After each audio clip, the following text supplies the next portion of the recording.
లోకానికి నువ్వు చాలా పవిత్రంగా కనిపిస్తున్నావు. ఎవరికీ ఏ హాని చేయని వ్యక్తిలా నటిస్తున్నావు. కానీ నీ మనసు అనే గదిలో నువ్వు దాచుకున్న ఆ అపవిత్రమైన ఆలోచనలు, ఆ తప్పుడు కోరికలు ఎవరికీ తెలియవు అనుకుంటున్నావా? మనుషుల కళ్ళను కప్పుతున్నావు, కానీ నీ అంతరంగమును చూస్తున్న దేవుని కళ్ళ నుండి ఎక్కడికి తప్పించుకుంటావు? బాప్తిస్మం తీసుకున్న నీ కళ్ళు ఇంకా ఆ అపవిత్రమైన దృశ్యాలనే వెతుకుతున్నాయా? నీ ఆలోచనలు ఇంకా ఆ పాపపు ఊహల్లోనే విహరిస్తున్నాయా? పైన భక్తి, లోపల మాత్రం కుళ్ళు.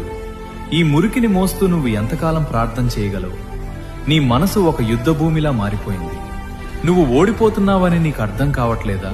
మత్తయి 5:8లో ఒక అద్భుతమైన మాట ఉంది. హృదయ శుద్ధి గలవారు ధన్యులు, వారు దేవుని చూచెదరు. నీ హృదయం అపవిత్రంగా ఉంటే నువ్వు దేవునిని ఎప్పటికీ చూడలేవు. నీ భక్తి కేవలం ఒక ప్రహసనం మాత్రమే అవుతుంది. ఈ రోజైనా నీ మనసును దేవుని ముందు విప్పిపెట్టు.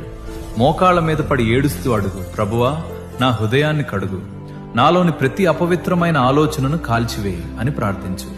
నీ ఆలోచనలు మారితేనే నీ జీవితం మారుతుంది. ఆయన నిన్ను పవిత్రపరచడానికి సిద్ధంగా ఉన్నారు.